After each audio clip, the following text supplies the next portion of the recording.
कर लिया फोकस? हाँ। ए लिखिएगा बेटा, इमिसिव पावर कल हमने पढ़ा था ना। अच्छा, लास्ट पॉइंट क्या पढ़ाया था बेटा? Spectral emissive power. उसमें नीचे लाइन लिख लीजिए स्पेक्ट्रल इमिसिव पावर में। कल जो लाइन आखिरी लाइन थी वो कौन सी लाइन थी बेटा? स्पेक्ट्रल इमिसिव, हाँ, स्पेक्ट्रल इमिसिव पावर। इसमें लिख लीजिएगा emissive power corresponding to particular wavelength. बेटा बातें नहीं करो, लिखिए इमिसिव पावर करस्पॉन्डिंग टू, लिख लो emissive power corresponding to particular wavelength. किसी एक वेवलेंथ की बात करेंगे तो वहाँ उसे स्पेक्ट्रल इमिसिव पावर बोलेंगे। अब बेटा उसे बंद कर दो, दरवाजे को बंद कर दो, सुनेगा ही नहीं। बैठ जाओ। हाँ, लिख लो emissive power corresponds to, sorry, हाँ,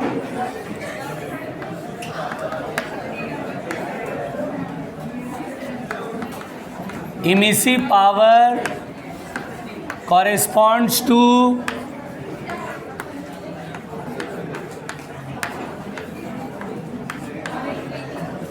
पर्टिकुलर वेवलेंथ।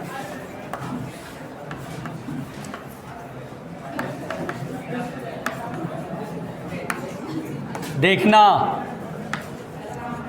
प्यारे उल्लुओं, अच्छा देखिए, कल मैं बात कर रहा था बेटा इमिसिव पावर की, इसको सुन लीजिए, ज़रूरी बात है। अब थोड़ा सा ही बचा है, कंप्लीट कर लेते हैं। इधर ध्यान दीजिए। इमिसिव पावर बेटा कल मैंने पढ़ाया था, मैं फिर से एक बार रिवाइज करा देता हूँ। इमिसिव पावर में क्या था बेटा? अगर कोई बॉडी है, इसके एक्सपोज्ड सरफेस से रेडिएशन निकल रहा है, तो क्या था इमिसिव पावर का डेफिनेशन? एनर्जी एमिटेड या energy radiated per unit surface area per unit, है ना। अच्छा बताओ, क्या इसमें एक ही वेवलेंथ निकलेगा? क्या बहुत सारे वेवलेंथ निकलेंगे? इसमें किसी एक वेवलेंथ की जो energy radiated per unit area per unit time जो होगी उसे बोलेंगे स्पेक्ट्रल इमिसिव पावर। जैसे मैंने बोला 500 नैनोमीटर का वेवलेंथ, तो 500 नैनोमीटर वाली वेवलेंथ की जो रेडिएशन निकलेगी उसकी अपनी एनर्जी होगी ना, और एनर्जी उस 500 नैनोमीटर वाले की पर unit surface area per unit time is called spectral emissive power. अच्छा बेटा, कल मैंने आपको ये ग्राफ समझाया था कि अलग अलग वेवलेंथ की रेडिएशन इसमें निकल रही है, बताया था ऐसे करके, और इस तरफ मैंने एनर्जी जो निकल रहा है पर unit area per unit time में, वो ये था। क्या इस तरह का ग्राफ बनाया था बेटा? बनाया था? अरे बनाया था, नहीं बनाया था? इधर ध्यान दो। अरे बनाया था, क्या बात कर रही हो? नहीं बनाया तो दोबारा बनाओ। इधर ध्यान सुनो, हाँ कोई बात नहीं, जिन्होंने नहीं बनाया बना लेना। सुनो इधर सुनो, पहले मेरी बात को समझ लो। एक रिलेशन लिखने वाला हूँ, वहीं पर आपका रायता फैलेगा। अब सुन लो बेटा, मान लो किसी एक पर्टिकुलर वेवलेंथ का इमिसिव पावर मैंने रिप्रेजेंट करा ई लैम्डा से। ई लैम्डा से का मतलब हुआ कि 500 नैनोमीटर मैंने कंसीडर करा, तो उसकी एनर्जी यूनिट एरिया और यूनिट टाइम में इतनी निकल रही है, ई लैम्डा, जिसे हम बोलते हैं स्पेक्ट्रल इमिसिव पावर। तो देखो बेटा, टोटल इमिसिव पावर और स्पेक्ट्रल इमिसिव पावर में रिलेशन ये होता है, ई लैम्डा इंटू डी लैम्डा का इंटीग्रेशन फ्रॉम 0 से इन्फिनिटी। ध्यान से सुनो, जरा सोच के देखो, ई लैम्डा इंटू डी लैम्डा का इंटीग्रेशन 0 से इन्फिनिटी। जैसे देखो बेटा, ये लैम्डा है, छोटा सा डी लैम्डा मैंने माना, छोटा सा विड्थ मैंने माना डी लैम्डा, तो डी लैम्डा इतने रेंज में एनर्जी मिल रही है, ई लैम्डा इतने रेंज की जो एनर्जी ई लैम्डा है, तो इतने रेंज की एनर्जी ई लैम्डा है, तो 0 से लेकर इन्फिनाइट तक जो टोटल एनर्जी होगी वो ई के बराबर होगी बॉडी की इमिसिव पावर की। नहीं आया समझ में? ये लाइन का मतलब समझो। What is E lambda? बताओ जल्दी बेटा। ई लैम्डा को क्या बोलते हैं? Spectral emissive power. और ई को क्या बोलते हैं? Emissive power. अगर आपसे बोले इमिसिव पावर और स्पेक्ट्रल इमिसिव पावर में क्या रिलेशन है, केवल थ्योरेटिकल सवाल आता, वो भी कभी कभी। ये मैं बता रहा हूँ इमिसिव पावर और स्पेक्ट्रल इमिसिव पावर में E बराबर है इंटीग्रेशन 0 से infinity E lambda D lambda. अच्छा सोचो ना, इतने पोर्शन की एनर्जी मालूम है, सारी एनर्जी ऐसे ऐसे करके ऐड करेंगे तो टोटल एनर्जी नहीं मिल जाएगी? बताओ जल्दी, मिल जाएगी कि नहीं मिल जाएगी? मैं बोलूँ कि आप लोगों ने पैसे कलेक्ट करे 10,000 हुआ, तो इसने पैसे दिए 100 रुपये, उसने दिए 50 रुपये, उसने 10 रुपये, उसने 1 रुपये दिए, तो मैं सबके पैसे को जोड़ूंगा तो 10,000 ही तो मिलेंगे। उसी तरह बेटा मैं इंटीग्रेट कर रहा हूँ, इंटीग्रेशन का मतलब क्या होता है? ऐड करना। तो ऐड करूंगा, ऐसे ऐसे सारी एनर्जी ऐड कर दूंगा तो we have the total emissive power, total energy निकल के आ जाएगा। इसलिए इमिसिव पावर और स्पेक्ट्रल इमिसिव पावर में रिलेशन होता है E बराबर, और 0 से इन्फिनिटी का मतलब क्या हुआ कि जो वेवलेंथ होगी वो बहुत सारी होगी, 0 से इन्फिनिटी तक ऐसे करके, इसलिए 0 से इन्फिनिटी तक इंटीग्रेट करेंगे। तो आज के बाद अगर इमिसिव पावर और स्पेक्ट्रल इमिसिव पावर में रिलेशन पूछा जाए बेटा, तो क्या रिलेशन देना है? E बराबर इंटीग्रेशन 0 से infinity E lambda D lambda. What is E lambda, जल्दी बताओ? स्पेक्ट्रल, जैसे मैं बोलूँ पर्टिकुलर इसकी कितनी योगदान है, जैसे 10 रुपया दिया है तो मतलब स्पेक्ट्रल इमिसिव पावर 10 है, एनर्जी पर unit area per unit area per unit time is 10 है। ओवरऑल सबका टोटल जोड़ देते तो 10,000 आता है, लेकिन इसका 10 है, इसका 50 है, उसका 100 है, सबको जोड़ेंगे टोटल इमिसिव पावर आएगी। बोलो क्लियर हो गया? ये लिख लो बेटा, और जो लोगों ने डायग्राम नहीं बनाता डायग्राम बना लो। हाँ डोंट वरी, डी लैम्डा ये यूनिट वेवलेंथ की रेंज में E लैम्डा है, यूनिट वेवलेंथ की रेंज में। ये जो E लैम्डा बेटा वो यूनिट वेवलेंथ की बात कर रहे हैं, पर unit wavelength is E lambda. अरे इसमें पर यूनिट वेवलेंथ है तो वेवलेंथ से वेवलेंथ कट गया, मीटर से मीटर कट गया तो जूल आएगा। हाँ अरे जूल मान लो, पर सेकेंड पर, अच्छा चलो वॉट मान लो, तो ये भी वॉट में आएगा, लेकिन ये पर यूनिट वेवलेंथ की रेंज में है। पर यूनिट वेवलेंथ, यूनिट वेवलेंथ है ये, पर unit area per unit time तो इसमें छुपा हुआ है ही, और उसमें बोला पर यूनिट वेवलेंथ भी ले लो, ये मतलब है। अभी मैं जो तुम बात कर रही हो मैं फिर से एक्सप्लेन करता हूँ, और भी कोई पूछ सकता है, मैं एक्सप्लेन कर देता हूँ। प्लीज़ पहले इसे लिख लो जल्दी से।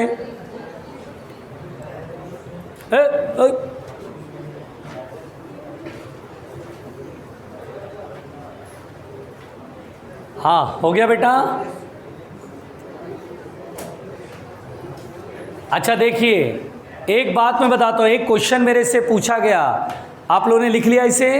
अब एक सवाल पूछा गया कि सर एक बात बताओ, ये एनर्जी पर unit area per unit time है, ठीक है, इसकी यूनिट एनर्जी पर unit area per unit time वाली आएगी। ये सर अगर मैं wavelength is a type of distance, इसकी यूनिट मीटर होती है, तो मल्टीप्लाई करने पे इसके बराबर कैसे आएगी सर? इसकी आप बता रहे हैं एनर्जी पर unit area per unit time. बेटा इसका दरअसल पूरा मतलब आप सुनो, E लैम्डा का मतलब है spectral emissive power ranging between lambda और डी लैम्डा के बीच में, लैम्डा प्लस डी लैम्डा के बीच में, दैट इज यूनिट वेवलेंथ में बात हो रही है। स्पेक्ट्रल इमिसिव पावर, सुनो बेटा, स्पेक्ट्रल इमिसिव पावर का मैं फॉर्मूला लिख के दिखाता हूँ। E लैम्डा का मतलब क्या है? सुनो E लैम्डा का मतलब है एनर्जी रेडिएटेड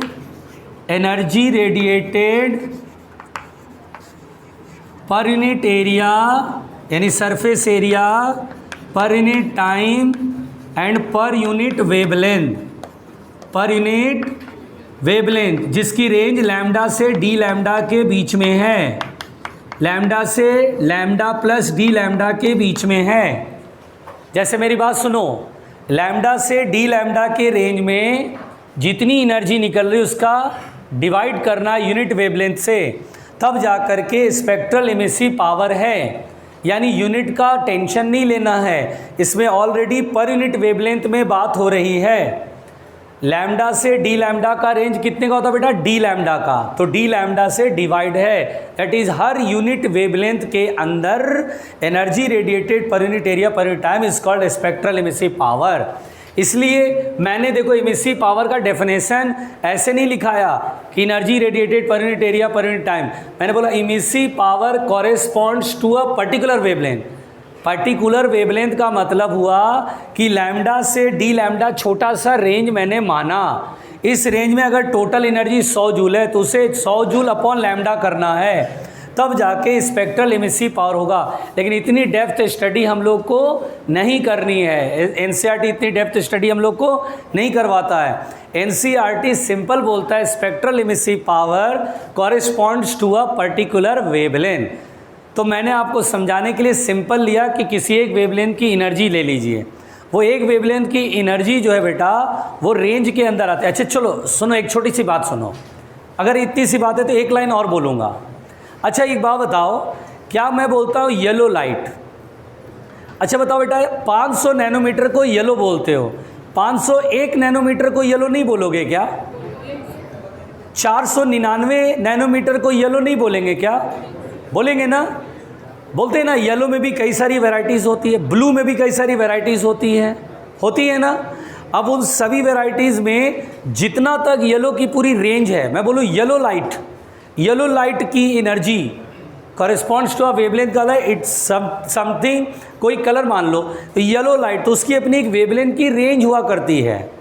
उस रेंज में जैसे मैं बोलूँ कि 2 नैनोमीटर की रेंज है या 2 नैनोमीटर की रेंज है, मतलब 499 से 501 वाले को येलो बोलते हैं, तो 499 से 501 वाले को येलो बोलते हैं। उसमें मान लो टोटल एनर्जी 100 जूल है, तो 100 जूल पर unit area per unit time upon पर यूनिट वेवलेंथ, पर यूनिट जिसकी रेंज कहाँ से कहाँ तक है, 499 से 501 तक, यानी 2 नैनोमीटर, 2 से डिवाइड करेंगे, जो हमें मिलेगा उसे बोलते हैं स्पेक्ट्रल इमिसिव पावर।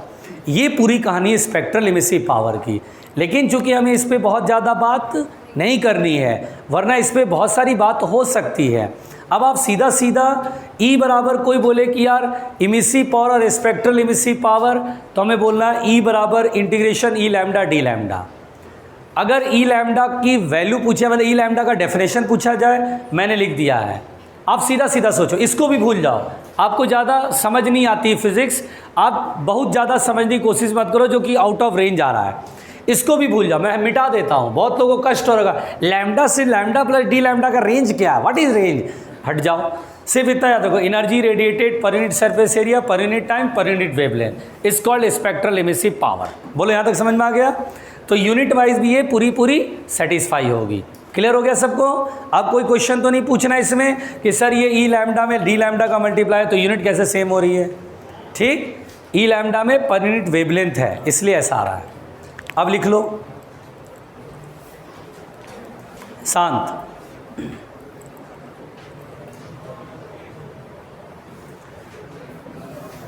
लिखिएगा एब्जॉर्प्टिव पावर। क्या लिखेंगे बेटा? Absorptive power.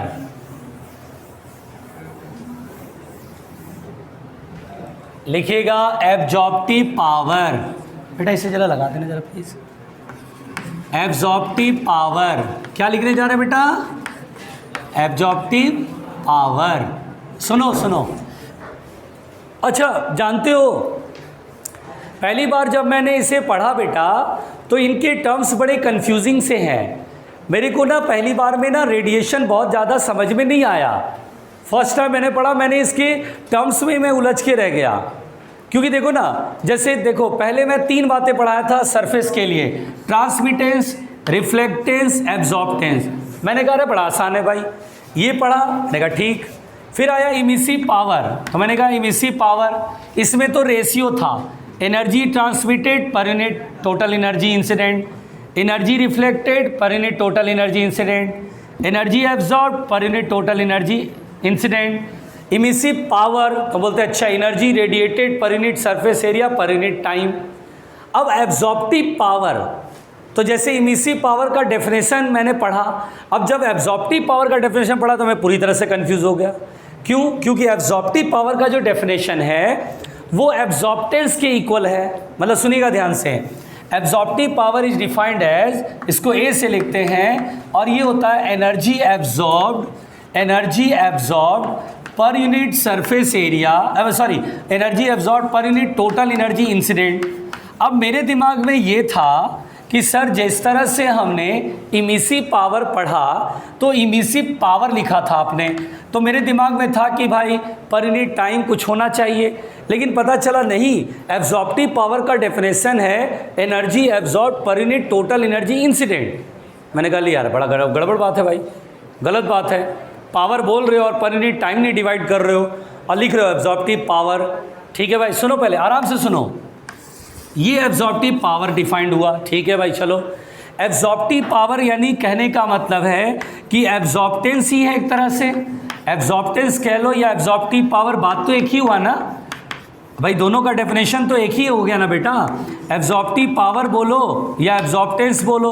अब चूंकि यहाँ पर एब्जॉर्प्टिव पावर बोला था इसलिए मैं कंफ्यूज हो गया कि भाई पावर का मतलब होता है पर यूनिट टाइम, एनर्जी पर यूनिट टाइम कुछ आना चाहिए था, यहाँ टाइम नहीं था। एब्जॉर्प्टिव पावर यानी दरअसल एब्जॉर्प्टेंस को ही डिफाइन कर रहे थे, तो मैंने कहा डिफाइन करने की ज़रूरत क्या थी, वो तो पहले से ही पता था, केवल इमिसिव पावर बोलते और एब्जॉर्प्टिव पावर क्यों बोलो, इसे एब्जॉर्प्टेंस बोलो ना। लेकिन चलो भाई, टर्म्स हैं, लिखे हुए हैं, आपको भी इसे याद करना पड़ेगा। एब्जॉर्प्टेंस यानी एब्जॉर्प्टिव पावर भी बोलते हैं। अब जैसे कोई बोले ब्लैक बॉडी की एब्जॉर्प्टिव पावर कितनी होती है, तो ब्लैक बॉडी की एब्जॉर्प्टिव पावर 1 होती है। अरे एब्जॉर्प्टेंस को ही तो एब्जॉर्प्टिव पावर बोला जा रहा है, तो एब्जॉर्प्टिव पावर 1 यानी एब्जॉर्प्टेंस 1। वाइट बॉडी की बोले कि कोई वाइट बॉडी है, क्या होगा एब्जॉर्प्टिव पावर 0 होगा। चलो भाई एब्जॉर्प्टिव पावर 0 हो गया, आसान है। बस टर्म क्या कर रहे हैं, कंफ्यूज कर रहे हैं, पावर बोल करके लोग कंफ्यूज हो जाते हैं। इमिसिव पावर में पर unit area per unit time आता है, एब्जॉर्प्टिव पावर में नहीं आता है। तो ठीक है भाई, लिख लो इसे।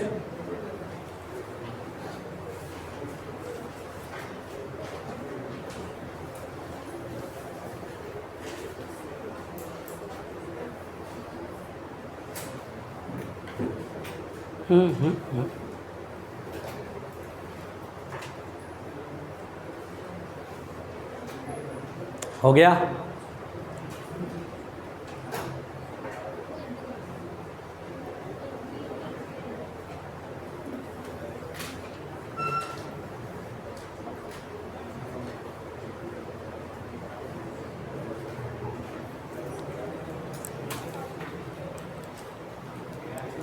ए भाई हो गया बेटा। देखो देखो, इसके नीचे लिखना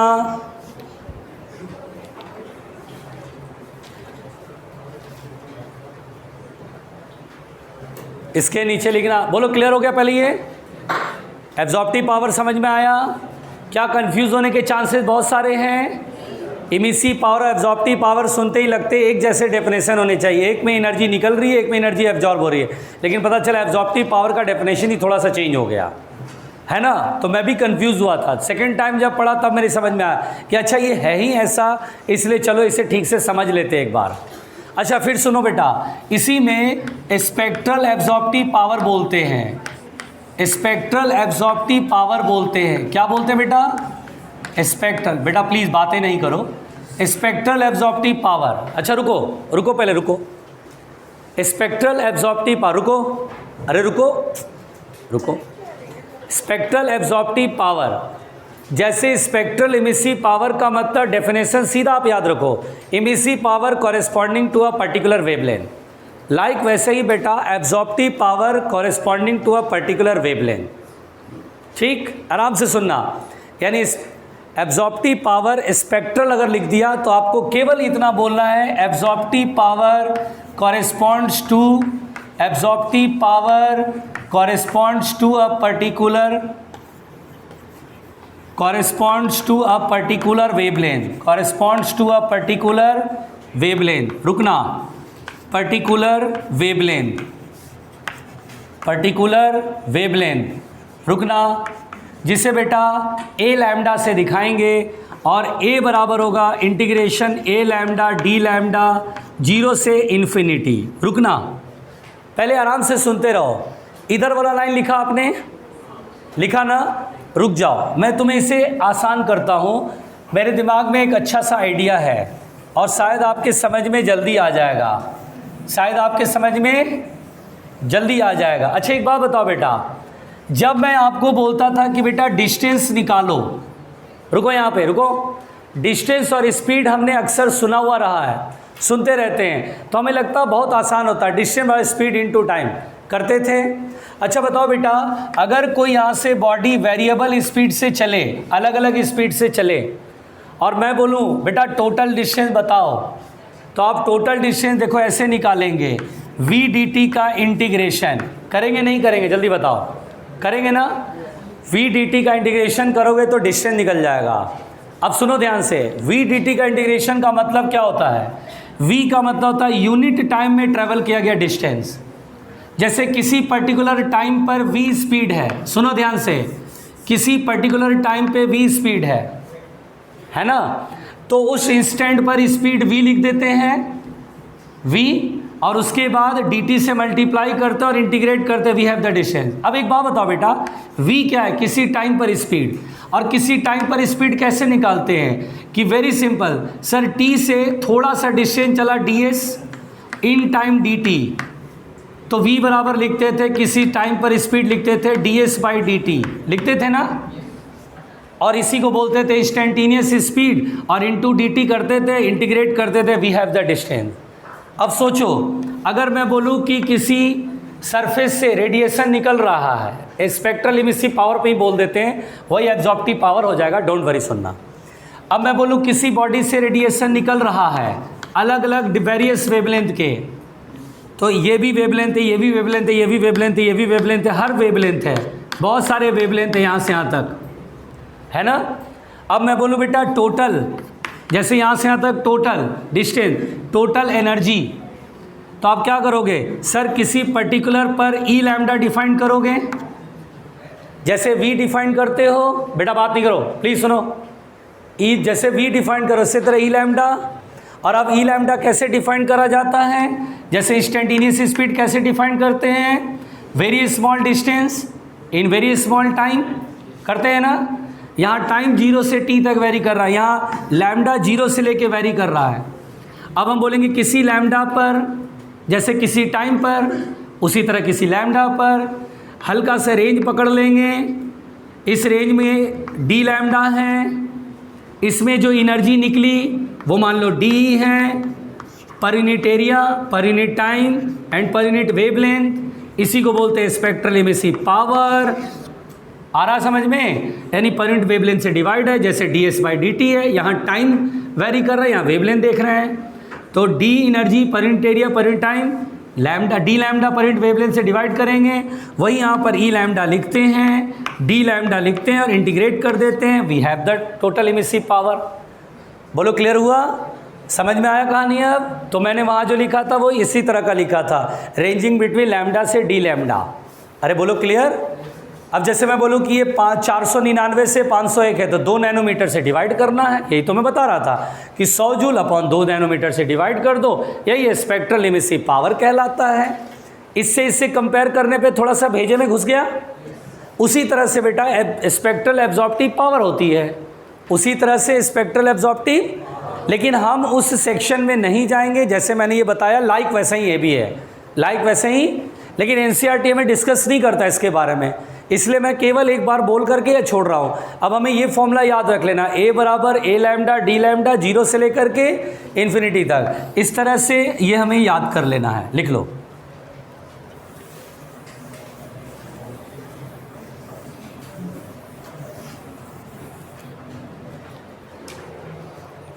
बेटा बात नहीं करो प्लीज़, सीख लो इसे। क्वेश्चन आ गया ना तो आपको लगेगा कि हाँ हमें आता है बनाना।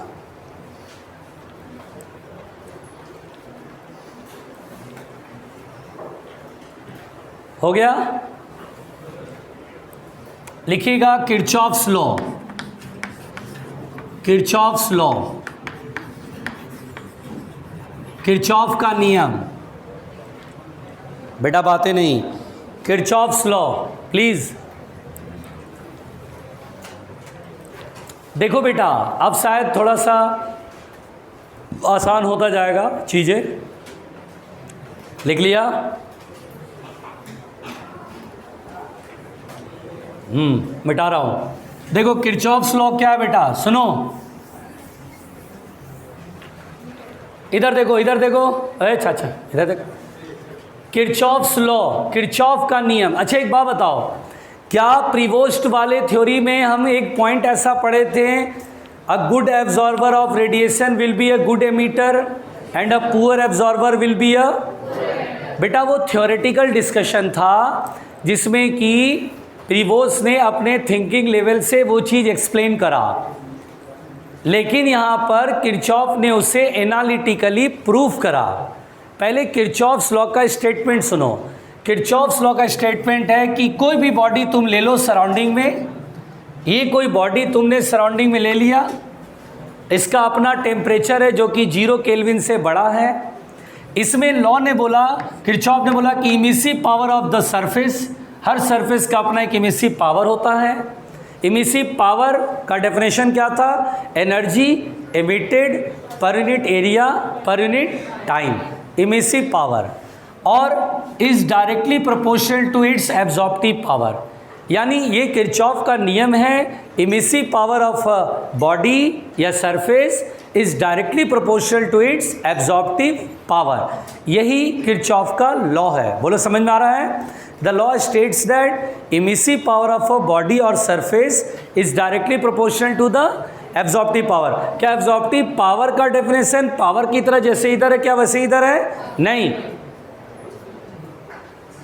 एब्जॉर्प्टिव पावर का डेफिनेशन क्या था बेटा? Energy absorb per unit total energy incident, ना कि per unit area per unit time. बोला था ना अभी। तो emissive power is directly proportional to किसके होता है? एब्जॉर्प्टिव पावर के। बोलो क्लियर हुआ? इसका मतलब आप ऐसे भी लिख सकते हैं E1 अपॉन A1 बराबर E2 upon A2। This is the Kirchhoff's law. रुको पहले, रुको। दिस इज किरचॉफ्स लॉ बेटा, बहुत सिंपल है। कोई भी बॉडी टेम्परेचर जो कि 0 केल्विन से बड़ा है, इस सरफेस से रेडिएशन निकल भी रही है और इस पर रेडिएशन गिर भी रही है, और ये बोला कि emissive power is directly proportional to the absorptive power. यानी जिसका इमिसिव पावर ज़्यादा उसका एब्जॉर्प्टिव पावर भी ज़्यादा, जिसका इमिसिव पावर कम उसका एब्जॉर्प्टिव पावर भी कम। A poor absorber will be a poor emitter, a good absorber will be a good emitter, क्योंकि डायरेक्ट प्रोपोर्शन का चीज़ है। इसके प्रूफ में नहीं जाएंगे कि ये कहाँ से आया, मुझे एक्सप्लेनेशन आता है लेकिन मैं नहीं बता रहा हूँ क्योंकि मैं बियॉन्ड द रेंज नहीं जाने वाला। ई प्रोपोर्शनल टू ए होता है, यह जान लीजिए। What is E? What is A? This is Kirchhoff's law. लिखिए,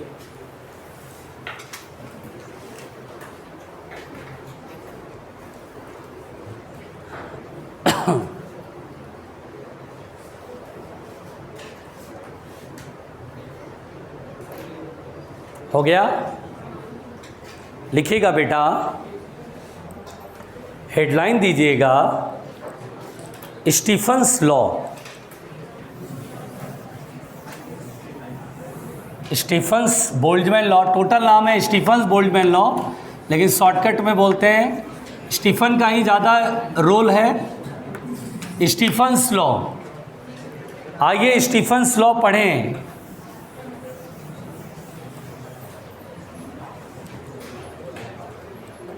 बेटा आराम से, स्टीफन्स लॉ प्लीज प्लीज। अरे भाई, स्टीफन का नियम। अब इसमें केवल 3 टॉपिक है, Stefan's law, Newton's law of cooling and Wien's displacement law, और लास्ट में सोलर कांस्टेंट का एक फॉर्मूला बताऊंगा। आराम से सुनना, क्वेश्चन आता है।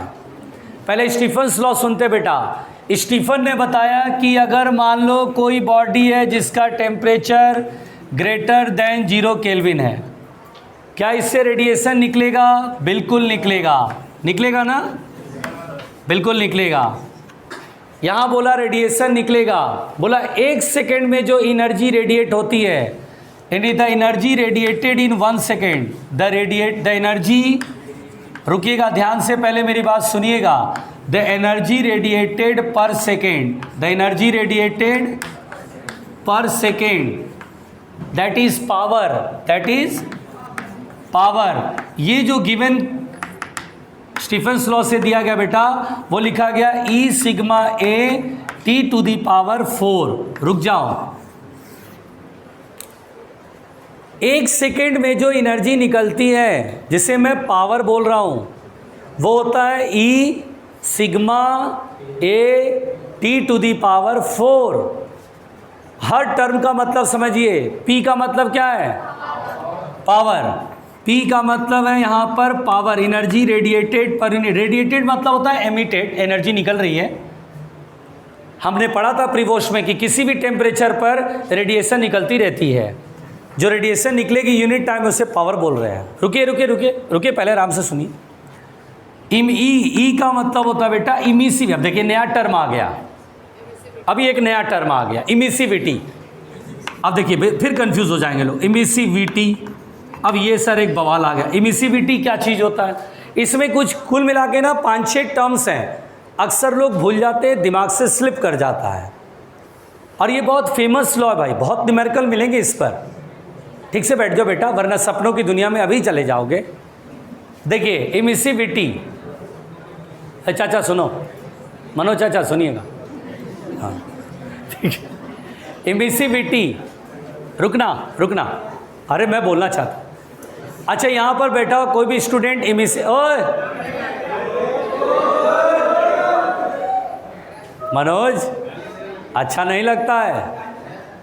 हाँ, वो छोटा बच्चा है बेचारा तुम्हारे सामने, तुम उसे ज़रा सा ऐसे फूंफा करोगे बेचारा उड़ जाएगा। इसलिए ज़रा आराम से भैया, आराम से। चलिए खैर, देखिए कोई यहाँ पर स्टूडेंट जो बैठा हुआ, कोई भी इमिसिविटी का मतलब जानता है पहले से? एक सृजन जानती है, और कोई? अमित जी जानते हैं? केवी को पता है इमिसिविटी का मतलब? अरुण को पता है? चलो एक काम करते हैं, पहले सृजन दीदी ने हाथ उठाया, सृजन दीदी से बात करते हैं। सृजन दीदी, व्हाट इज इमिसिविटी, मतलब पता है? बोलो। देखो देखो, इमिसिविटी का मतलब पता है? कहाँ पढ़ी ये, कहाँ पढ़ी ये? बेटा सब मिक्स हो गया, अरे सब मिक्स हो गया, तुम बोलो।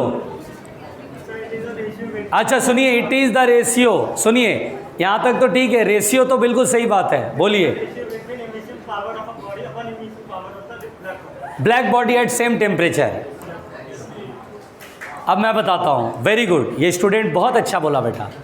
देखिए अब मेरी बात सुनिए, इमिसिविटी का डेफिनेशन जरा ध्यान से सुनिएगा। इमिसिविटी होता है, it is the ratio of the energy radiated by a surface per unit the energy radiated by a black body at same temperature and of same surface area. जैसे सुनिए, रुकिए रुकिए, इमिसिविटी यहाँ पर थोड़ा कंफ्यूजिंग है बेटा, आराम से इस पे फोकस कर रहे हैं, ध्यान से सुनिए। मैं पहले लैंग्वेज लिख देता हूँ, थोड़ा लिखा हुआ देखेंगे तो थोड़ा सा समझने की परसेंटेज बढ़ जाएगा। देखो पहले सुनना, एनर्जी रेडिएटेड, पहले लाइन समझना, energy radiated bye a surface, सुनिए पहले सुन लीजिए, देख लीजिए कि क्या लिख रहा हूँ मैं। लिखने से फ़ायदा थोड़ी ना, समझने से फ़ायदा है। By a surface per unit energy radiated, per unit energy radiated, per unit energy radiated by black body B dot B at same temperature. जितना इस सरफेस का टेम्परेचर है उतना ही ब्लैक बॉडी का टेम्परेचर है, at same temperature and of same surface area, at same temperature and of same surface area. ये मतलब होता है बेटा, ये मतलब होता है बेटा। लिखो लिखो, आराम से आराम से, कितना बेटा बेटा करोगे। लिखो पहले भैया, आराम से पहले इसे लिख लो बेटा। मन को चैन, तसल्ली, आराम ज़रूरत है, पहले लिख लो। बातें मत करो, देखो बातें कर रही है बेचारी लड़की। हाँ कर लो बात।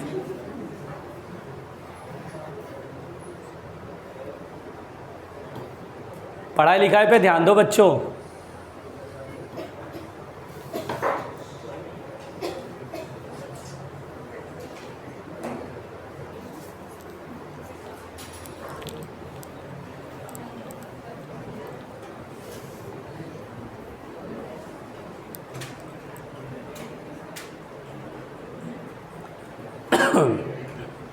आराम से।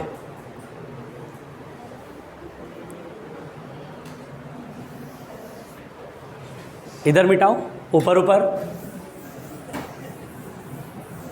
चलो एक बात बताओ, अगर मैं इमिसिविटी को फॉर्मूले के टर्म्स में लिखूं तो बताओ क्या लिखेंगे बेटा? एनर्जी रेडिएटेड, ऐसे लिखेंगे, energy radiated by a body, सुन लो, बाय अ बॉडी या बाय अ सरफेस। अब बताओ अपॉन में क्या लिखेंगे, जल्दी बताओ क्या लिखें? Energy radiated by black body. और बताओ इसमें और क्या कहानी है, जल्दी बताओ। सेम टेम्परेचर, जिस सरफेस से रेडिएशन निकला जितना टेम्परेचर उसका है, इसका भी टेम्परेचर सेम होना चाहिए, ऑफ सेम टेम्परेचर। और आगे बताओ और क्या कहानी है? और सेम सरफेस एरिया भी होना चाहिए, and of same surface area. SA लिख देता हूं, ठीक है। ये पूरा इमिसिविटी होता है बेटा। अब इमिसिविटी का डेफिनेशन कोई नहीं भूलेगा, काम की बात है। इसको भूल जाते हैं लोग, केवल लिखते हैं E। अब व्हाट इज E? अब समझ में आया सृजन दीदी? Energy radiated by a surface है और upon absorptive power of that body. यही बोला था ना तुमने, बोला था ना? क्या बोली? क्या है? एक सेकंड, क्या जरा फिर से बोलना बेटा, फिर से बोलो, क्या बोल रही है?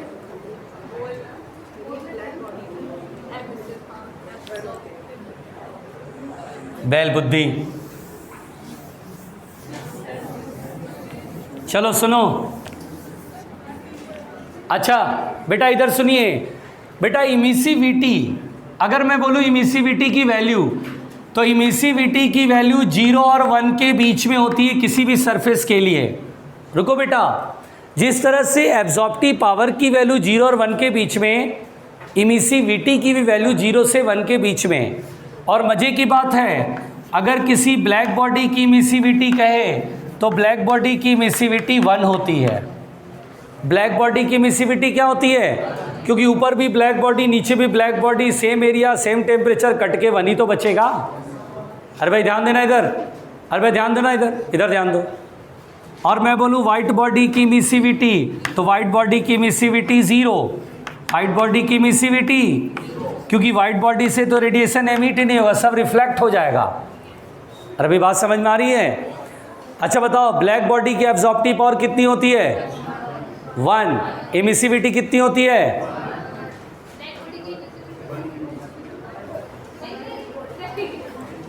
गार्गी का हो गया बेटा? हाँ बोलो, एक न्यूरॉन गड़बड़ हो गया, आ गया ना? अच्छा वही न्यूरॉन थोड़ा एक गड़बड़ा गया था, एक न्यूरॉन कहीं जाना कहीं और तो पहुंच गया कहीं और, उसने रायता फैला दिया। हाँ होता है बेटा, होता है। हो गया भाई, हो गया। शांत है, शांत। लेट जाओ शिव, लेट जाओ।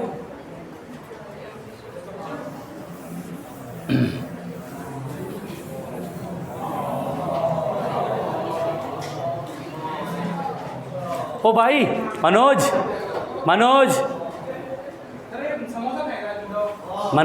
पहले एक सेकंड मनोज, ए बेटा आराम से भाई, इसके ऊपर समोसा मत फेंकिए। नहीं मनोज भाई, बेटा आराम से, कंट्रोल करो, पहले कंट्रोल करो। मनोज तुमने ज़्यादा बोल दिया बेटा। तुम एक बार बोल सकते थे कि भाई ऐसा मत कर, मैं बुरा मान जाऊंगा।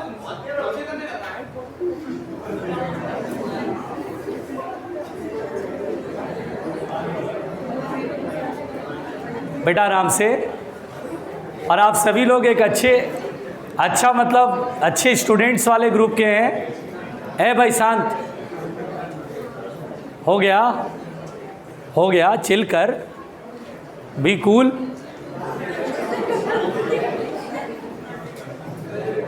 भैया शांत, अब बेटा एक मिनट एक मिनट एक मिनट एक मिनट एक मिनट, शांत रहिए। क्लास में इतना रायता पहले, उधर भी लड़ रहे हैं लोग।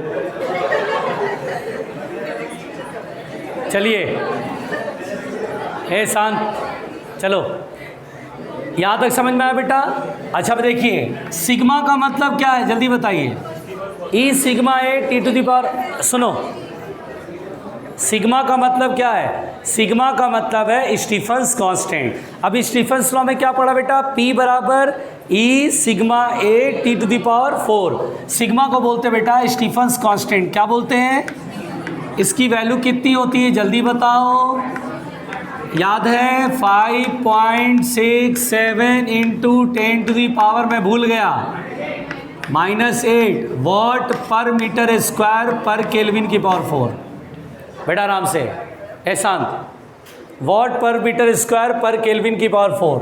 ए का मतलब होता है बेटा एक्सपोज्ड एरिया या सरफेस एरिया भी कहते हैं।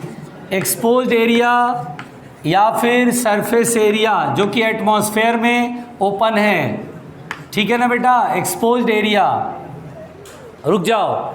और टी जो है बेटा वो टेम्परेचर इन केल्विन है। T is the temperature in kelvin, T is the temperature in kelvin, लिख लो। तो स्टीफन्स लॉ पता चल गया क्या बेटा? P बराबर E sigma A T to the power 4। और E का मतलब क्या है? इमिसिविटी। ब्लैक बॉडी के लिए इमिसिविटी कितनी होती है? 1, ठीक है। चलो इधर मिटा रहा हूँ। अगर मान लो बेटा स्टीफन्स लॉ में ही बात कर रहा हूँ, अगर मैं बोलूँ कि फॉर ब्लैक बॉडी बताइए पावर कितना होगा, तो ई की वैल्यू कितना लिखेंगे? 1। तो क्या लिखेंगे? Sigma A T to the power 4। P बराबर कितना होगा? Sigma A T to the power 4। बोलो क्लियर?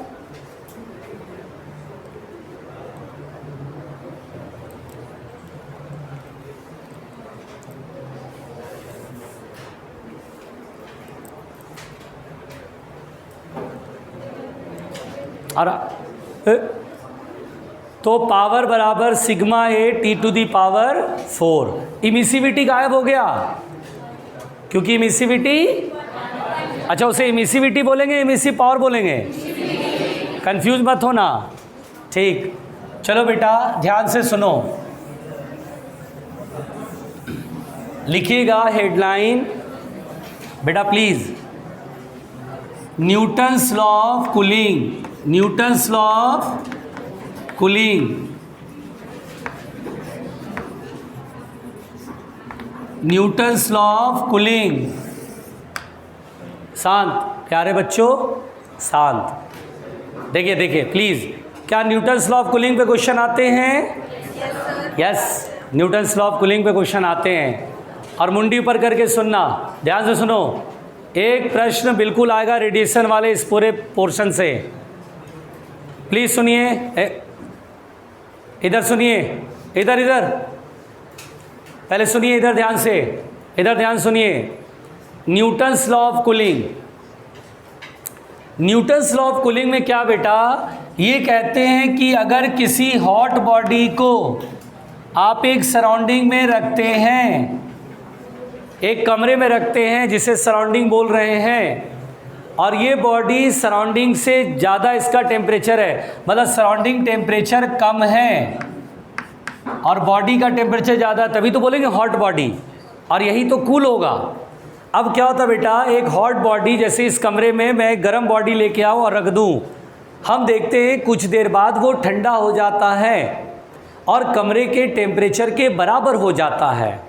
न्यूटन ने यहाँ पर बोला कि ये ठंडा हो रहा है, इसका टेम्परेचर डिक्रीज हो रहा है, और उन्होंने एक फॉर्मूला दिया rate of decrease in temperature, यानी टेम्परेचर यूनिट टाइम में कितना घटेगा, जिसे बोला गया रेट ऑफ कूलिंग।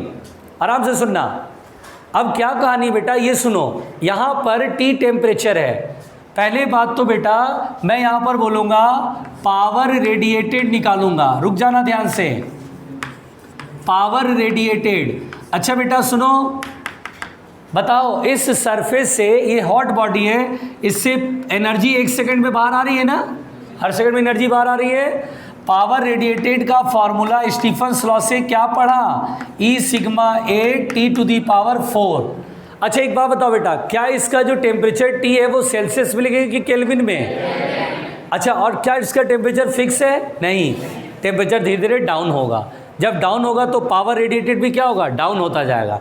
ज़्यादा टेम्परेचर पे पावर ज़्यादा होगा, रेडिएशन ज़्यादा निकलेगा। बोलो क्लियर? जैसे जैसे टेम्परेचर डाउन होगा 1 सेकंड में एनर्जी कम निकलने लगेगी। बोलो क्लियर हो गया?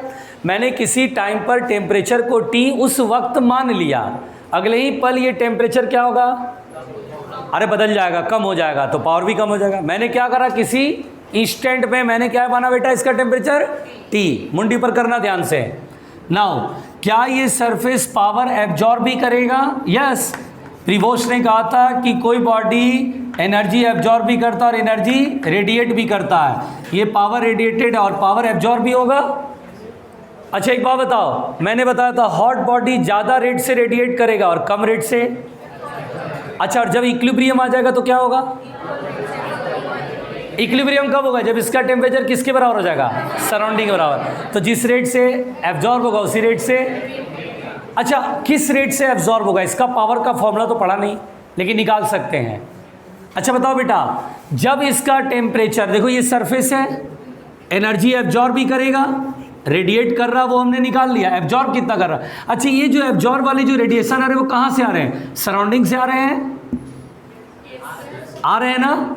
तो यहाँ पर बेटा जब भी कोई सरफेस 1 सेकंड में कितना एनर्जी एब्जॉर्ब कर रहा है, इसका फॉर्मूला लिखेंगे ई सिग्मा ए टी एस की पावर 4। रुकना बेटा, टी एस की पावर 4, रुकिए। अगर बोलिए सरफेस से 1 सेकंड में कितनी एनर्जी रेडिएट हो रही है, तो स्टीफन्स लॉ बोलता है उस बॉडी का, उस सरफेस का टेम्परेचर लिखो।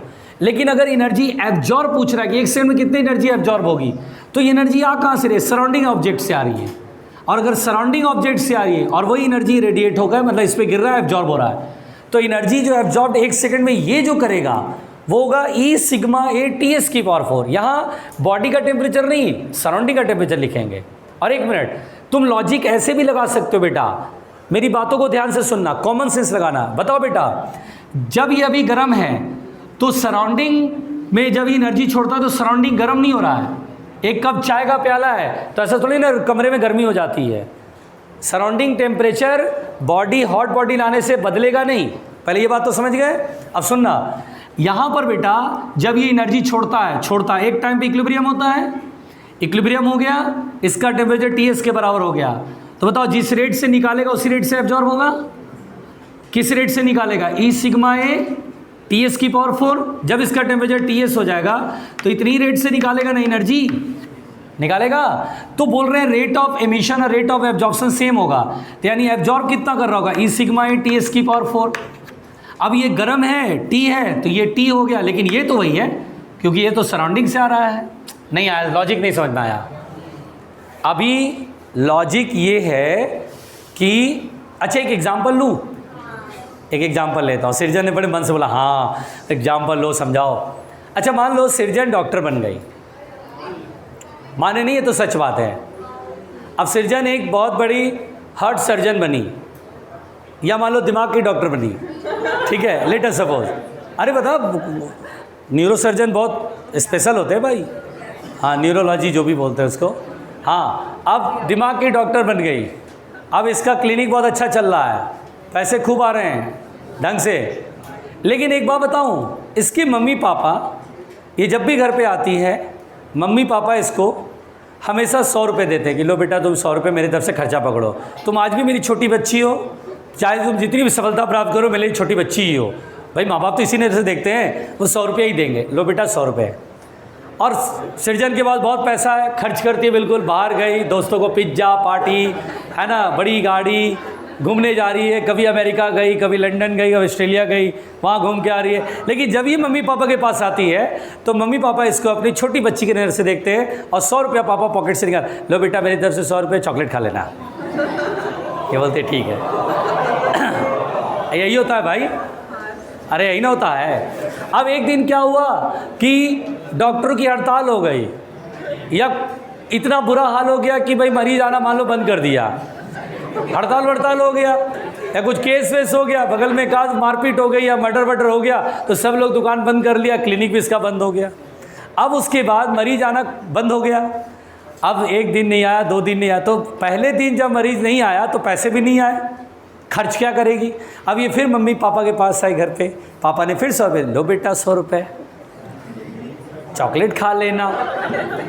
100 रुपया सर्जन के पास आया। अब वो खर्च जो उस दिन करेगी वो सिर्फ 100 रुपये ही तो खर्च करेगी, क्योंकि बाकी के पैसे तो आए नहीं, तो 100 रुपये ही खर्च करेगी। तो अब कोई पूछे यार तेरे पापा मम्मी कितने पैसे देते हैं, तो ये बोलती थी नहीं बताऊंगी, नहीं बताऊंगी कितने देते हैं। प्रियांशी बहुत खबर लगाई कि कितने देते हैं तेरे पापा मम्मी, नहीं बताऊंगी। प्रियांशी को एक दिन पता चल गया कि इसके पापा मम्मी कितने पैसे देते हैं। क्लिनिक बंद, मरीज आना बंद। और उस दिन प्रियांशी शाम को पहुंची, बोली चल पार्टी दे, तो डेली पार्टी करती है, पार्टी दे। अब सीजन बोली चलो, तो कितने पैसे तेरे पास तो पैसे नहीं है, 100 रुपये। मम्मी के पास गई थी ना, अब समझ में आया तेरे को 100 रुपये ही मिलते हैं वहाँ से। आई बात समझ में। उस दिन ये 100 रुपये के बराबर का खर्च करेगी, जाके खोखे पे चाय पी रहे दोनों डॉक्टर। यही होगा, यही ना होगा। उस दिन समझ में आएगा कि तेरे पापा भी 100 रुपये देते बेटा। क्लियर हुआ। उसी तरह बेटा जब आप धरती पे आते हैं, टेम्परेचर सराउंडिंग के बराबर आता है, तो आप 100 रुपये खर्च कर रहे हैं, मतलब 100 रुपया पा रहे हैं। अब 100 रुपया मिल रहा है तो 100 रुपये खर्च कर रहे हैं, तो कितना मिल रहा है, तो खर्च उस दिन कितना कर रहे हैं, 100 रुपये, तो इसका लब पा रहे हैं 100 रुपये। लॉजिक कितना सिंपल है बैल। और जब तुम्हारा टेम्परेचर ज़्यादा है तो भी तो तुम 100 रुपया मिल रहा है तुमको, खर्च तुम ज़्यादा कर रहे हो। बोलो क्लियर। अब रुको, ध्यान से सुनना उल्लू, ध्यान से सुनना उल्लू, 1 मिनट। अच्छा बेटा इधर देखो, इधर देखो, ये हॉट बॉडी है, इसका टेम्परेचर ज़्यादा है। पावर रेडिएटेड का फॉर्मूला है E सिग्मा ए T⁴, और पावर एब्जॉर्ब का फॉर्मूला है P2 और E सिग्मा ए T⁴। अगर बोलेगा नेट रेट ऑफ लॉस, जैसे 100 रुपया छोड़ा निकाल दिया और 20 रुपया गेन किया, तो 80 रुपया तो लॉस हुआ ना। तो नेट रेट ऑफ लॉस यानी 1 सेकंड में एनर्जी कितनी लॉस हो रही है, तो क्या P1 माइनस P2 करेंगे, क्योंकि 100 रुपीज़ खर्च किया और 20 रुपये मिले, तो 80 रुपया तो लॉस हुआ ना ओवरऑल। तो इन दोनों की वैल्यू रखेंगे, तो इसमें E सिग्मा ए कॉमन हो जाएगा, T⁴ माइनस T⁴। पहले यहाँ तक समझ में आया बेटा, लिखो यहाँ तक।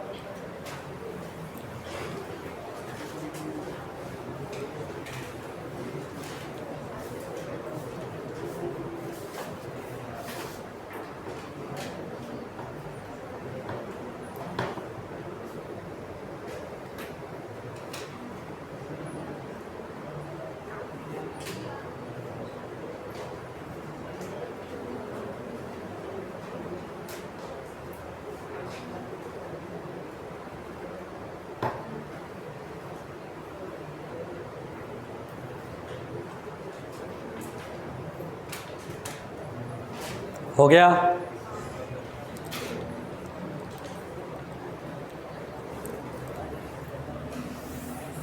ध्यान दो बेटा। अच्छा बताओ P क्या है बेटा, पावर, मतलब 1 सेकंड में जो एनर्जी लॉस हुआ, नेट लॉस हुआ, क्या इसको पावर को लिखते हैं एनर्जी रेट, मतलब लॉस्ट पर यूनिट टाइम, ऐसे लिखते हैं बेटा। E सिग्मा ए T⁴ माइनस T⁴। इधर ध्यान दीजिए, इधर लिख लिया, मिटा दूं, इधर मिटा दूं, चलो मिटा रहा हूं, आराम से सुनो, इधर ध्यान देना। पावर का मतलब हुआ 1 सेकंड में जो एनर्जी नेट लॉस हुआ। मान लीजिए dq एनर्जी इस बॉडी ने लॉस करा in time dt, E sigma A T⁴ minus T⁴। अच्छा बेटा अगर कोई सी बॉडी से हीट निकलेगा तो क्या उसका टेम्परेचर डाउन होगा। मान लीजिए टेम्परेचर में चेंज हुआ dt का, आगे मैं माइनस लगा रहा हूँ, बताओ माइनस साइन क्या रिप्रेजेंट कर रहा है, जल्दी बताओ। कि टेम्परेचर जो है वो क्या हो रहा है, टाइम के साथ घट रहा है, टेम्परेचर टाइम के साथ घट रहा है, डिक्रीज हो रहा है टेम्परेचर। इधर ध्यान देना। अब इधर पहले सुन लो, पहले मुझे पूरा समझाने दो फिर लिखना आराम से, रुक जाना। माइनस dt/dt, हाँ नेगेटिव साइन के बारे में क्या बोल रहे थे आप लोग, temperature is decreasing with time, minus sign ये बताता है कि टेम्परेचर डिक्रीज हो रहा है sir, is equal to E sigma A upon M S होगा बेटा, ये एम एस नीचे जाएगा, टी की पावर 4 माइनस टी एस की पावर 4। यहाँ तक समझ में आ रहा है? और ध्यान देना बेटा, this is called the rate of cooling.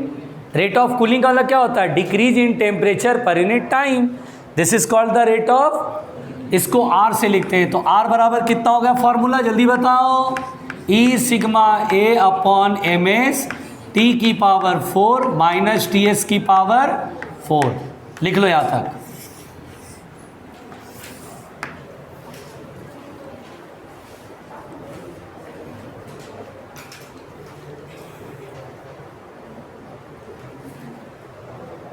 बेटा बातें नहीं करो, बातें नहीं करो, पहले सुनो समझो, बातें नहीं भाई।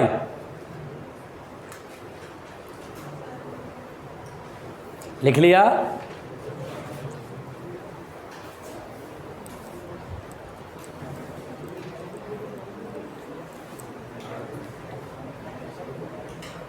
इधर मिटाऊं?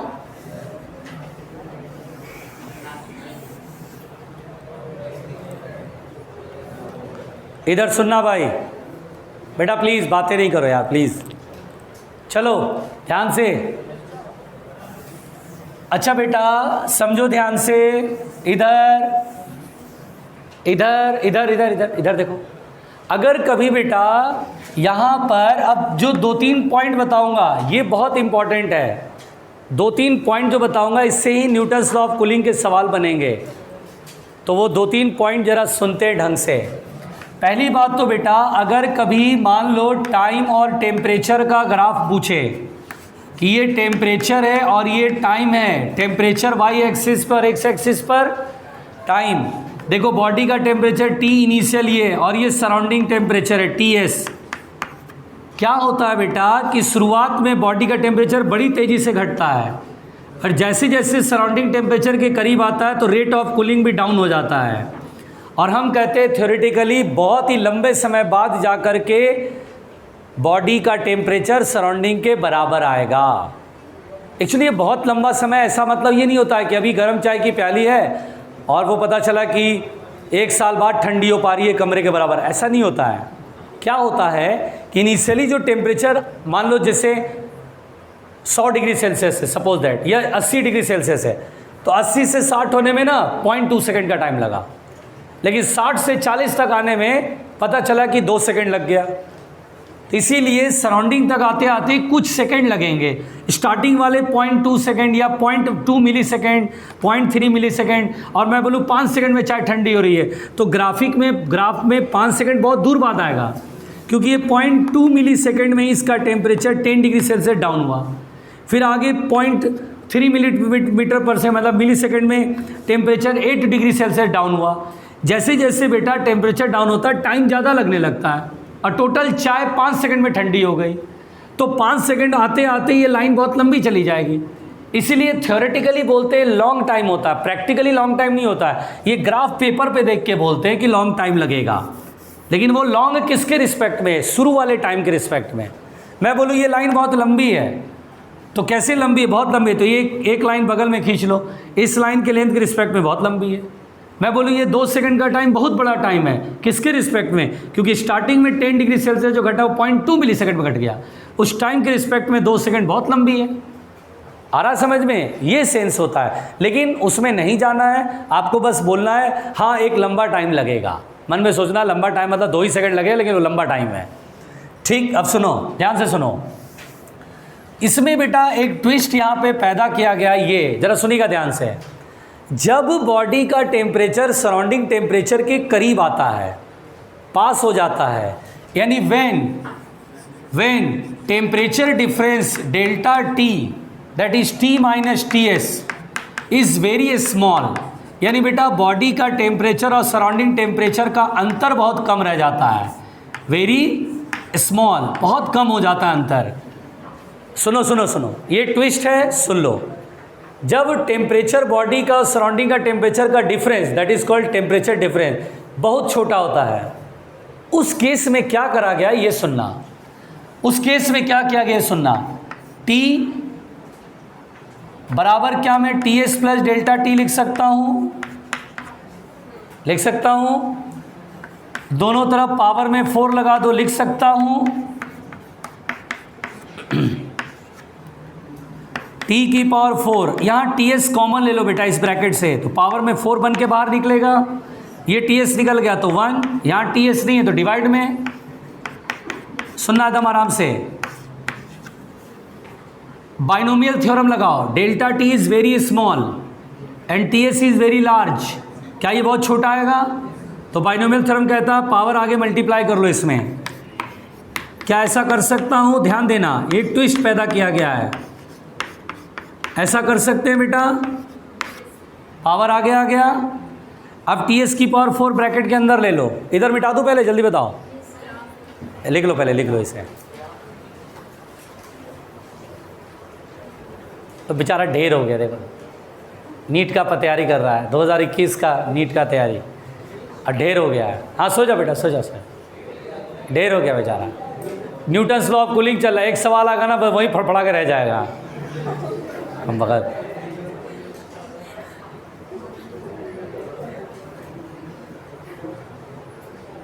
जोश कभी ख़त्म नहीं होने देना जब तक एग्ज़ाम को तुम क्रैक न कर डालो। हमेशा पैशनेट होना चाहिए। जब तक तुम नीट के लिए पागलपन नहीं दिखाओगे ना, तब तक तुमसे नीट भी नहीं होगा। सुप्त अवस्था में हो, सोच रहे हो कि हम देश के फेमस डॉक्टर बनेंगे, कम वक्त।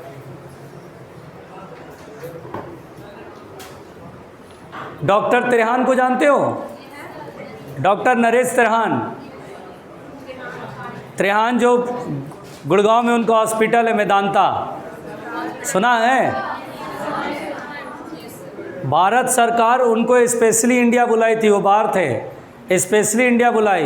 देश के ऐसे 5-6 शख्सियत है जिनसे इनकम टैक्स नहीं लिया जाता है। देश के ऐसे 5-6 शख्सियत हैं जिनसे इनकम टैक्स नहीं लिया। भाई साहब आप रहिए ना हमारे देश में, क्यों जा रहे हैं? सरकार हाथ जोड़ के खड़ी है कि भाई जो कमाना कमाओ, हमको कोई दिक्कत नहीं है, बस तुम यहीं रहो। डॉक्टर नरेश त्रेहान का ये है कि पूरे वर्ल्ड फेमस के डॉक्टर हैं, हार्ट के बहुत बड़े डॉक्टर हैं। वो दिल का गंभीर बीमारी का इलाज वो फटाफट कर देते हैं। और वैसे डॉक्टर को सरकार देश से बाहर नहीं जाना देना चाहती है, वरना अमेरिकन गवर्नमेंट और ब्रिटेन के गवर्नमेंट पड़े थे पीछे कि तुम आ जाओ हमारे यहाँ, पहले तो 10-12 लोगों को ट्रेनिंग दो, तुम कहाँ जानते हो, और हमारे यहाँ बस जाओ। सरकार बोली सरकार यहीं रहो तुम, और तुमसे एक आयकर नहीं लेंगे भाई, जो कमाना कमाओ, जम के कमाओ, जहाँ जैसे रहना वैसे करो। मेदांता हॉस्पिटल का पूरा जो ज़मीन है वो सरकार की देन है। सरकार ने उन्हें दिया कि लो भाई खोलो, बढ़िया अस्पताल खोलो, बढ़िया शानदार वाला, और जितना पैसा पब्लिक से लेना लो, बिल्कुल जम के लो, लेकिन तुम यहीं रहो। सोचो ये देश के डॉक्टर हैं जिनकी टैलेंट को लोग पूछते हैं, और सो रहा है कम वक्त, नीट 2021 में सो रहा है, बोला अब सो रहे और नीट निकाल लेंगे।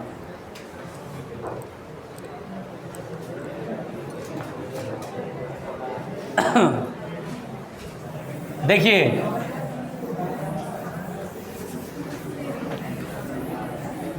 देखो, इधर ध्यान दीजिए। या चाचा सुनो बेटा, इसमें ब्रैकेट को खोल देते हैं। t की power 4 equal to T S की पावर 4 प्लस टी एस की पावर 4 इंटू डेल्टा टी है ना, 4 डेल्टा टी अपॉन क्या बेटा, टी एस, यही है ना। अच्छा देखो तो इसको उठा के इधर लाते हैं, t की पावर 4 माइनस टी एस की पावर 4 जहाँ मिलेगा वहाँ क्या लिखोगे, देखो तो ज़रा क्या लिखोगे, 4 T S cube into delta T, यही लिखोगे ना। तो जानते हो बेटा, रुको और सीखो। सो न्यूटन्स लॉ ऑफ कूलिंग में जो अभी आपने पढ़ा, rate of cooling minus D T over D T, अभी आपने पढ़ा था, मैंने लिखा था, अभी आपको कहाँ पढ़ने में मन लग रहा है, E sigma upon M S T की पावर 4 माइनस टी एस की पावर 4 लिखा था। देखो इसकी वैल्यू ना ये लिख सकते हैं, रुको, लेकिन जानते हो ये वैल्यू इसके बराबर तब होती है जब temperature difference is very small. Body का टेम्परेचर और सराउंडिंग का टेम्परेचर बहुत कम डिफरेंस में है। सुनना, तो minus D T over D T बराबर, यानी रेट ऑफ कूलिंग बराबर, देखिए अब मैं जो लिखने जा रहा हूँ ध्यान से देखिए, इसके जगह पर क्या लिखेंगे बेटा, ये तो यहाँ लिख रहा हूँ 4 आगे, टी एस क्यूब इधर, और डेल्टा टी क्या है, टी माइनस टी एस। देखिए ये formula Newton's law of cooling में दूसरा फॉर्मूला ये। रुको एक सेकेंड, मेरे साथ बोलना जो मैं पूछूंगा।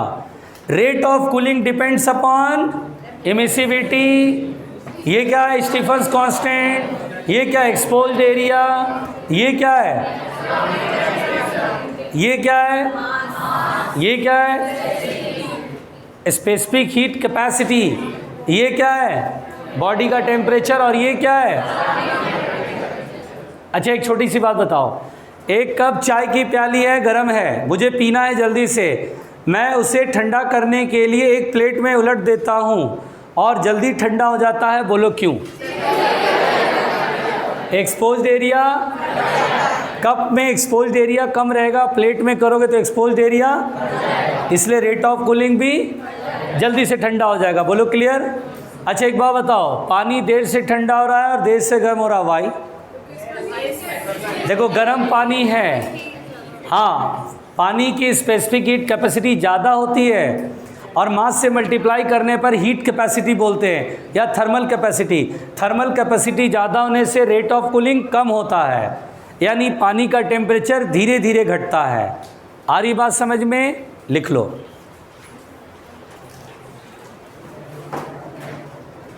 क्या टाइम हो रहा है, टाइम तो पता ही नहीं चल रहा है टाइम। हाँ तो ठीक है, बस कंप्लीट हो जाएगा चैप्टर। शांति शांति, देखना जरा सही आ रहा है इसको कैमरे में, परफेक्ट परफेक्ट, आराम से लिख लो दीदी।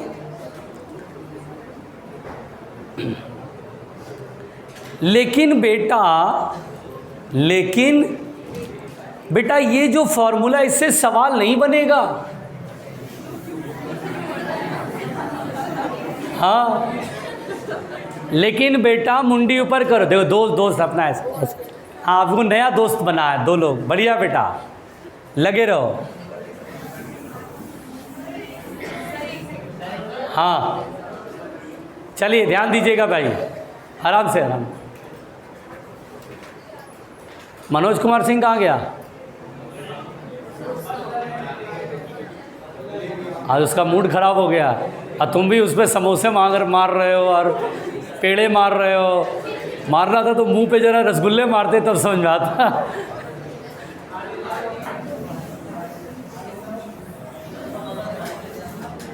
हाँ भाई सुनिए,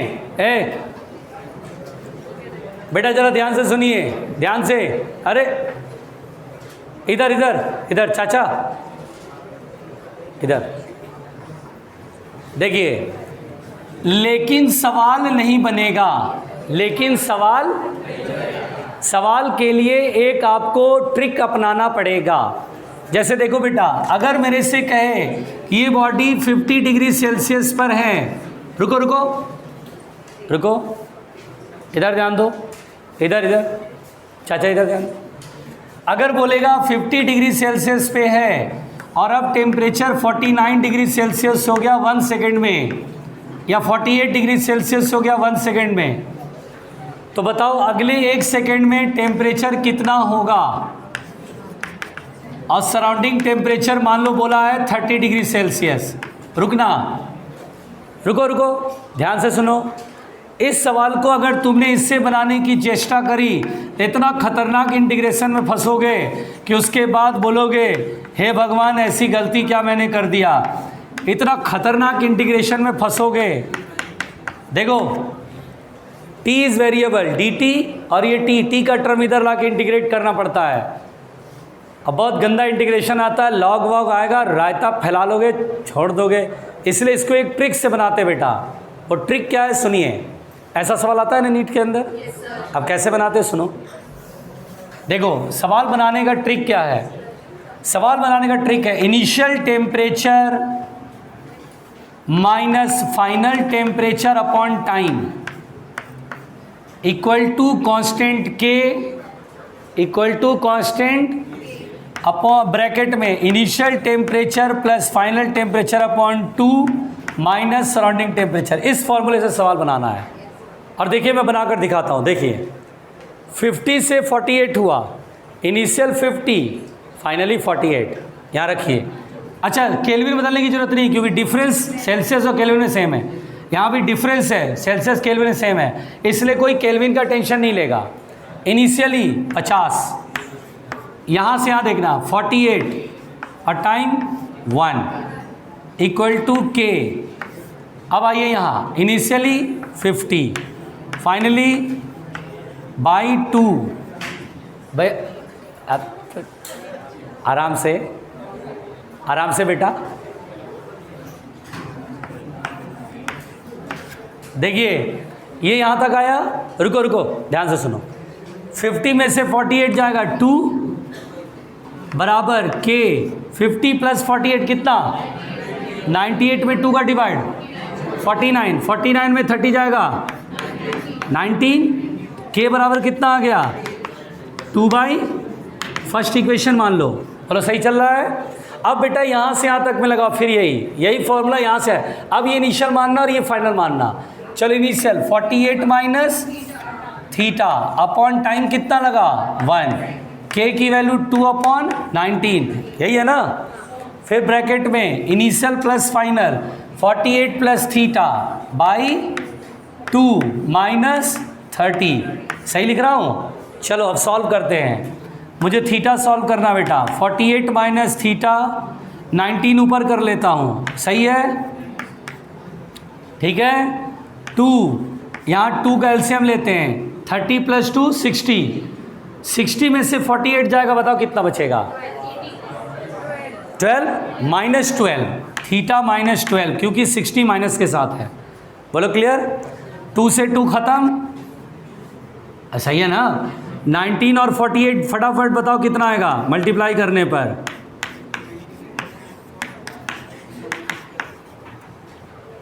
नाइनटीन थीटा उधर जाएगा 20 थीटा बराबर ये कितना आएगा? 912।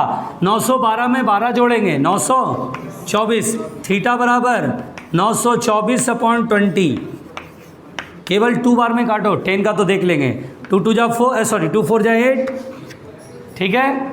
2 6 जा 12, 2 और 10 है तो डेसिमल आएगा 46.2 डिग्री सेल्सियस। देखिए आ गया 46.2 डिग्री सेल्सियस। पहले 1 सेकेंड में 2 डिग्री सेल्सियस का चेंज हुआ, अगले 1 सेकेंड में 46.2 आया, दैट इज 1.8 डिग्री सेल्सियस का कमी आया। लिख लो इसे। कैसे बना समझ में आया?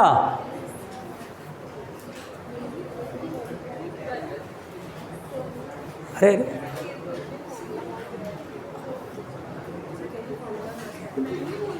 ये फॉर्मूला नहीं पढ़ना है, ये ट्रिक है बेटा, ये ट्रिक है। इंटीग्रेशन के मेथड से करेंगे ना तो यही आंसर आता है। अब हमें ये ट्रिक से करना है काम।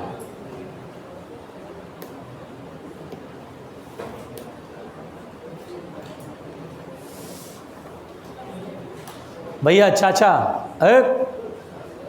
हरदीप,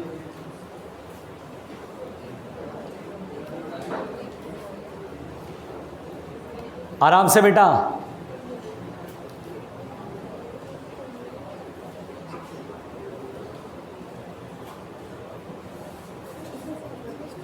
आराम। क्या हुआ दीदी? हाँ दीदी, बहुत अजीब है नहीं?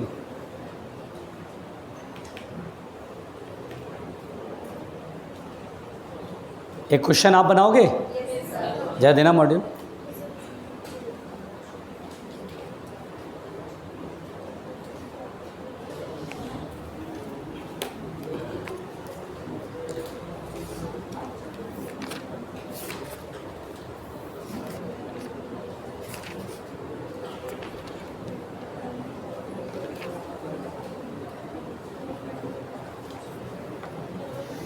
बेटा बातें नहीं,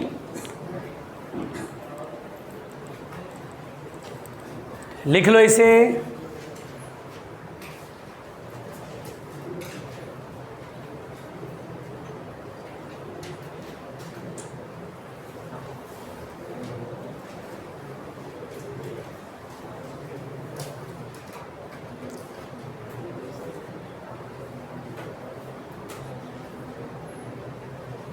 हो गया भाई। चलो अब एक सवाल है, चलो लिखो तो सभी लोग, लिखो इस सवाल को बनाना बेटा, और सभी लोग बनाएंगे, इस टाइप का क्वेश्चन मिलता रहता है। अ बॉडी टेक्स, लिखो सभी लोग, क्वेश्चन लिखो। A body takes 4 minute, a body takes 4 minute, a body takes 4 minutes to cool from, a body takes 4 minutes to cool from 100 degrees Celsius to 100 degrees Celsius to 70 degrees Celsius, 100 से 70 degree Celsius, full stop. If room temperature is 15 degree Celsius, if room temperature is 15 degree Celsius, then if room temperature is 15 degree Celsius है बेटा, 15 मतलब 15, then how many minutes, then how many minutes will it need, then how many minutes will it need to cool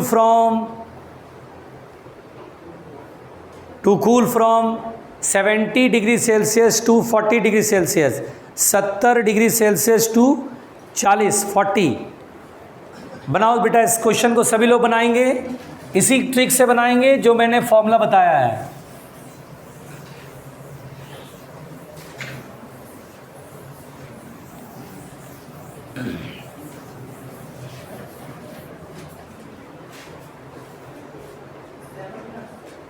बोलो 7 minute आ रहा है, 7 minute,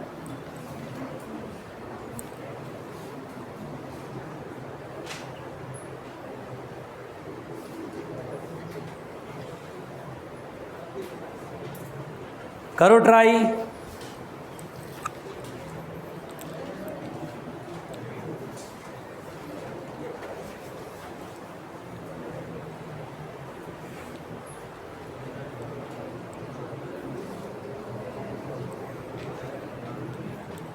बेटा बात ये 9.5 minutes आ रहे हैं। और पढ़ ले 9.5। तो देखिए इसका आंसर है बेटा, ऑप्शन है 4, 5, 6, 7 और सृजन का है 9.57। चलो बनाते हैं। 100 डिग्री सेल्सियस से 70 डिग्री सेल्सियस हुआ कितने टाइम में? 4 मिनट में।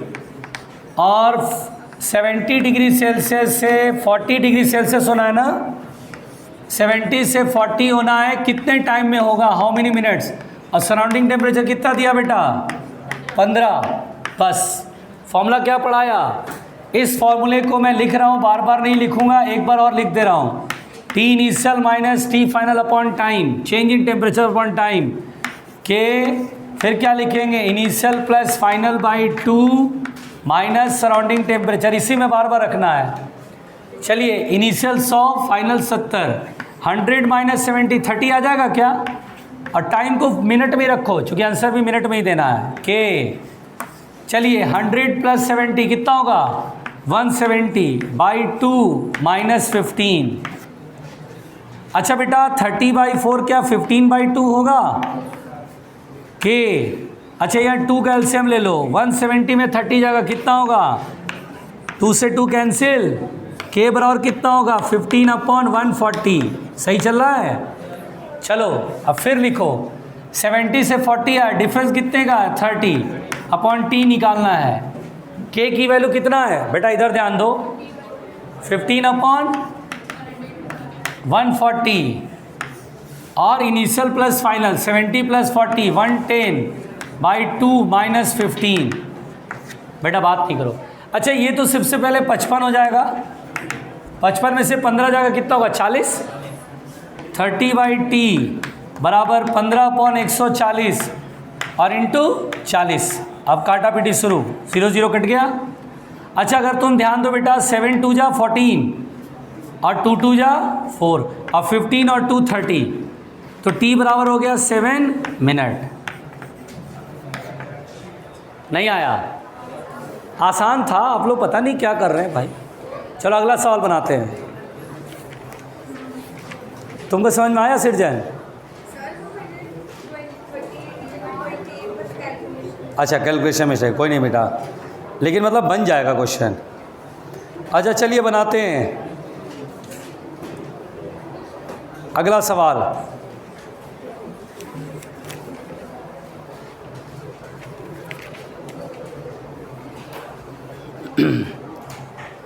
एम्स 2015 चलो देखते हैं एम्स 2015 का ये सवाल कौन बनाता है। मिटा दे इधर।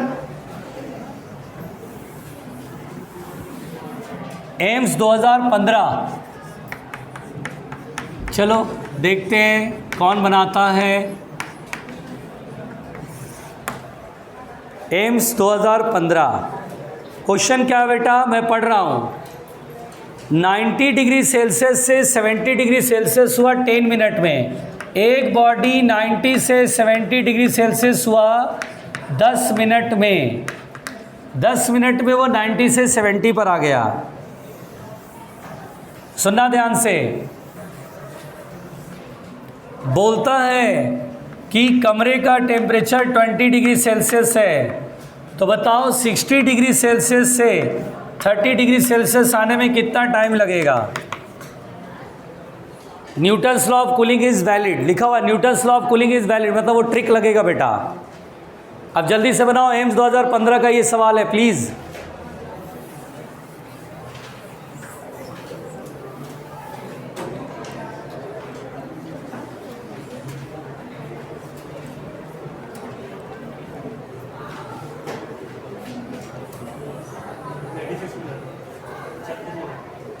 छत्तीस मिनट। एम्स का ये सवाल अमित जी ने निपटा दिया।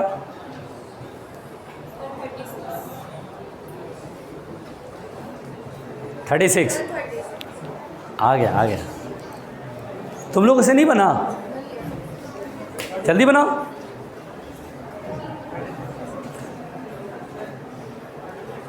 बातें नहीं अंजलि बना ली, जल्दी बनाओ। देखो लोग बनाने लगे। हाँ भाई कौन कौन बता रहा है? अच्छा और ठीक है वेरी गुड। केवी तू भी बता।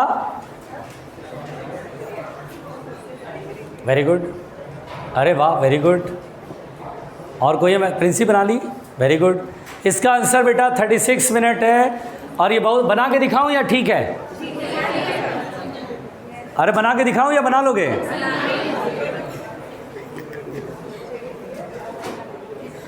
अच्छा बना लोगे?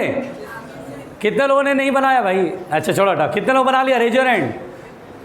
अरे कमबख्त क्लास का 60% 50% स्टूडेंट ने बनाया, बाकी पता नहीं कमबख्त क्या लिख रहे हैं। भारत का संविधान दोबारा लिख रहे हैं क्या लिख रहे हैं लोग कमबख्त। 90 से 70 20/10 उल्लू कहीं के। 90 + 70/2 -20। गजब लिखते हैं लोग। कुछ भी बताओ बस लिखते रहते हैं। 80 और 20 का डिफरेंस 60 के बराबर 1/30। अब फिर से उल्लू देखो इसको भी बना दिया। 60 और 30 का डिफरेंस 30। टाइम निकालना है। के की वैल्यू 1/30। ब्रैकेट में एवरेज निकालते मतलब सम करके 2 से डिवाइड। 60 + 30 90/2 45 -20 कम बखत 30/t बराबर 1/30। अब 45 में से 20 जा कितना बचेगा? 25। काटो 6 5 जा 30 5 5 जा 25। ओए 180 36 मिनट।